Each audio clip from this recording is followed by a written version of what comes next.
ஒரு 30, 40 ஆண்டுகளுக்கு 40 வருஷத்துக்கு முன்னாடி நீங்க சினிமாவுக்கு வந்த புதுசுல அந்த காலகட்டங்கள் இருக்குல்ல.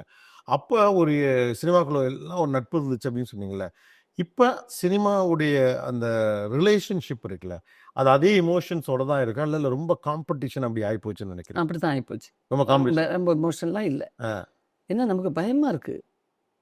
ஏன்னா, கேரவன விட்டு கீழ இறங்காத ஒரு ரிலேஷன்ஷிப் ஆயிப்போச்சு. ம். அ எல்லாரும் ஒண்ணா உட்காந்து சாப்பிடுற அந்த இது போச்சு.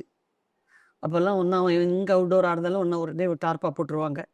அங்க டேபிள்ல போட்டு, இத போட்டு எல்லாரும் ஒண்ணா உட்காந்து சாப்பிடுவோம். எல்லாரும் வரும். எல்லாம் ஷேர் என் வீட்ல இருந்து சாப்பாடு வரும் சென்னை ஷூட்டிங்ன்னா.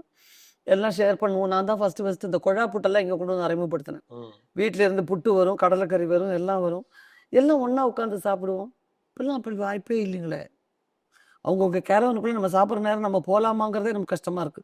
ஒருத்தர் ரூம்ல சாப்பிட்டு இருந்தாருன்னா, நம்ம உள்ள போறதுக்கு நம்ம அச்சப்பட வேண்டியதா இருக்கு. நான் கேட்டுட்டேன், நான் கொஞ்சம் உள்ள வரலாமா? அப்படிங்கிற மாதிரி இருக்கு. எல்லாமே தனித்தனி ஆயிப்போச்சு. ஒண்ணும் அந்த எமோஷன்ங்கிறது கிடையாது. ஏன்னா, அப்பல்லாம் எல்லார் எக்ஸ்பீரியன்ஸும் நாங்க பகிர்ந்துக்குவோம். நாலேட்ஜ் ஷேரிங் நெறைய உண்டுல்ல. நெறைய விஷயங்கள். நான் அந்த இப்ப ஊருக்கு அது போனேன், இந்த இடத்துக்கு போனேன், அங்க ஒரு கோயில பார்த்தேன். இப்படி பேசிப்போம். அவங்க ஒண்ணு சொல்லுவாங்க, இவங்க ஒண்ணு சொல்லுவாங்க. மலையாளம் கிட்டத்தட்ட இப்பவும் அப்படி இருக்கு. ஆ. மத்த இண்டஸ்ட்ரியில அப்படி இல்ல. ஓ! ஓகே. மத்ததெல்லாம் கொஞ்சம் ரொம்ப வைடன் ஆயிடுச்சோ? வைடன் இல்ல. எல்லாம் தனித்தனியா அவங்க அவங்க கேரவனுக்குள்ள ஆயிட்டாங்க. சுருங்கிட்டாங்க. ஆமாமா. ஓ! ஓகே. அவங்கவங்க கேரவன் ஆனா எல்லாத்தையும் விட முக்கியம் அந்த நாலேட்ஜ் ஷேரிங் தான் என்ன? பெரிய அதுதான் ரொம்ப முக்கியம். பெரியவங்களுடைய நாலேட்ஜ் எல்லாம் இன்னொருத்தவங்களுக்கும் கிடைக்குங்கிறது. கமல் சார் சாப்பிட்டாருன்னா எங்கள எல்லாரையும் கூப்பிட்டுக்குவார். ஆ. அந்த நேரத்துல சொல்றது தான் விகேஆர் சார பத்தி, நாகேஷ் சார பத்தி, இப்ப நெறைய இந்த பழைய காமெடி, நெறைய விஷயங்கள அவரு ஷேர் பண்ணுவாரு. அதனால எத்தன விஷயங்கள் நமக்குள்ள இருக்கு. ம். அவர் சொன்ன இத்தன விஷயங்கள் விகேஆர் சார் சொல்லுவாராம். அது கொஞ்சம் ஏஜ் ஆனதுக்கப்புறம், "கமலு, காமெடி முட்டிக்கு கீழ வச்சிருந்தா நான்லாம் வீட்ல உட்கார வேண்டியதுதான் கமலு.